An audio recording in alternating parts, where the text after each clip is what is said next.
ಓಂ ಶಾಂತಿ.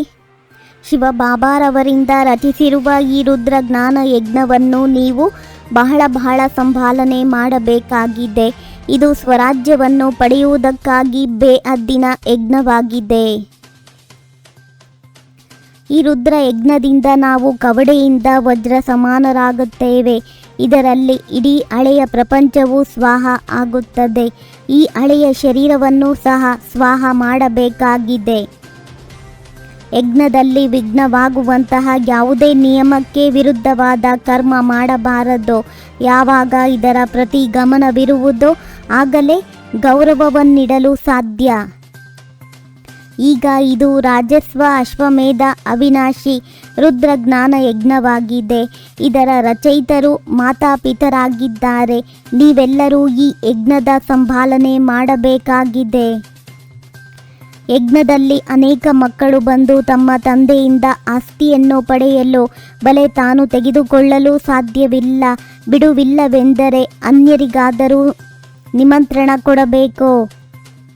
ಈ ಯಜ್ಞದಲ್ಲಿ ಹಳೆಯ ಶರೀರ ಸಹ ಸ್ವಾಹ ಮಾಡಲಾಗುತ್ತದೆ. ಬಲಿಯಾರಿಯಾಗಬೇಕಾಗಿದೆ. ಯಜ್ಞವೆಂದರೆ ಯಾವುದೇ ಮನೆಯಲ್ಲ. ಇದು ಬೇಅದ್ದಿನ ಮಾತಾಗಿದೆ. ಯಾವ ಯಜ್ಞದಲ್ಲಿ ಇಡೀ ವಿಶ್ವವೇ ಸ್ವಾಹ ಆಗುವುದು.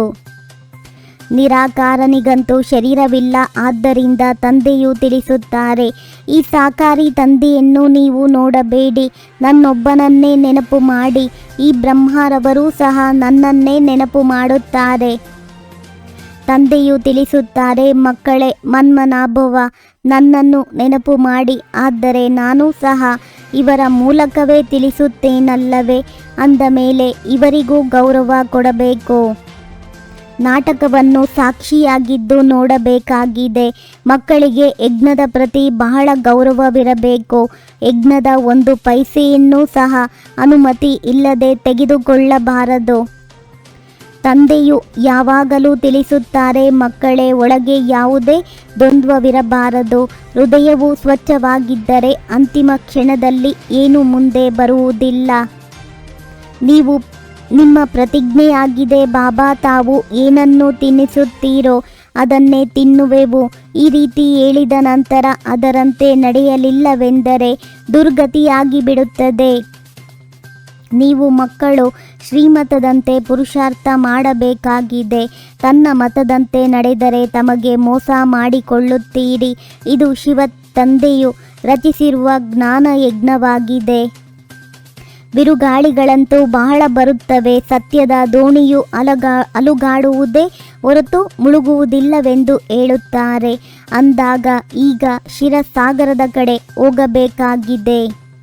ಯಾರು ಜ್ಞಾನವನ್ನು ತೆಗೆದುಕೊಳ್ಳುವುದಿಲ್ಲವೋ ಅವರ ಹಿಂದೆ ಬಿದ್ದು ತನ್ನ ಸಮಯವನ್ನು ವ್ಯರ್ಥ ಮಾಡಬಾರದು. ತಿಳುವಳಿಕೆಯಂತೂ ಬಹಳ ಸಹಜವಾಗಿದೆ. ನೀವೇ ಪೂಜ್ಯ ದೇವಿ ದೇವತೆಗಳಾಗಿದ್ದೀರಿ. ಈಗ ಪೂಜಾರಿಗಳಾಗಿದ್ದೀರಿ. ಪುನಃ ತಂದೆಯು ತಿಳಿಸುತ್ತಾರೆ, ನನ್ನೊಬ್ಬನನ್ನೇ ನೆನಪು ಮಾಡಿರಿ, ಆಗ ತುಕ್ಕು ಬಿಟ್ಟು ಹೋಗುವುದು. ದೇಹಾಭಿಮಾನವು ಕಳೆದಾಗಲೇ ಯೋಗದಲ್ಲಿರಲು ಸಾಧ್ಯ. ಮತ್ತೆ ಕರ್ಮಾತೀತ ಸ್ಥಿತಿಯಾಗುವುದು. ಅಂತಿಮದಲ್ಲಿ ಯಾವುದೇ ವಸ್ತು ನೆನಪಿಗೆ ಬರಬಾರದು.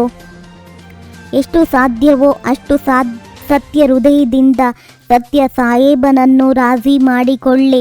ಆಗ ಸತ್ಯಖಂಡದ ಮಾಲೀಕರಾಗುವಿರಿ. ಇಲ್ಲಿ ಸುಳ್ಳು ನಡೆಯುವುದಿಲ್ಲ. ನೆನಪು ಮಾಡಬೇಕಾಗಿದೆ. ತಮ್ಮ ಈ ರುದ್ರ ಯಜ್ಞದ ಪ್ರತಿ ಬಹಳ ಗೌರವವನ್ನಿಡಬೇಕು. ಯಜ್ಞದ ವಾತಾವರಣವನ್ನು ಬಹಳ ಶುದ್ಧ ಶಕ್ತಿಶಾಲಿಯನ್ನಾಗಿ ಮಾಡುವುದರಲ್ಲಿ ಸಹಯೋಗಿಗಳಾಗಬೇಕಾಗಿದೆ. ಈ ಯಜ್ಞದ ಒಂದೊಂದು ಕವಡೆಯೂ ಸಹ ಅಮೂಲ್ಯವಾಗಿದೆ. ಆದ್ದರಿಂದ ಒಂದು ಕವಡೆಯನ್ನೂ ಸಹ ವ್ಯರ್ಥವಾಗಿ ಕಳೆಯಬಾರದು. ಯಜ್ಞದ ವೃದ್ಧಿಯಲ್ಲಿ ಸಹಯೋಗ ನೀಡಬೇಕಾಗಿದೆ. 3 ಕಾಲಗಳನ್ನು ಮುಂದಿಟ್ಟುಕೊಂಡು ಪ್ರತಿಯೊಂದು ಕಾರ್ಯದಲ್ಲಿ ಸಫಲರಾಗುವಂತಹ ಸದಾ ವಿಜಯೀ ಭವ. ತಾವು ಮಕ್ಕಳು ಯಾವಾಗ ಯಾವುದೇ ಕಾರ್ಯವನ್ನು ಮಾಡುತ್ತೀರೆಂದರೆ ಮೊದಲು 3 ಕಾಲಗಳನ್ನು ಮುಂದಿಟ್ಟುಕೊಂಡು ನಂತರ ಕಾರ್ಯವನ್ನು ಮಾಡಿರಿ. ಅಲ್ಪಕಾಲದ ದಡಗಳನ್ನು ಬಿಟ್ಟು ಒಬ್ಬ ತಂದೆಯನ್ನು ಆಶ್ರಯವನ್ನಾಗಿ ಮಾಡಿಕೊಳ್ಳುತ್ತೀರೆಂದರೆ ಪಾರಾಗಿ ಬಿಡುತ್ತೀರಿ. ಓಂ ಶಾಂತಿ. 21 ಜನ್ಮಗಳಿಗೆ 21 ಪರಮಾತ್ಮನ ಮಹಾವಾಕ್ಯವನ್ನು ಪಾಲಿಸಿ. ಲೈಕ್ ಮಾಡಿ. ಓಂ ಶಾಂತಿ.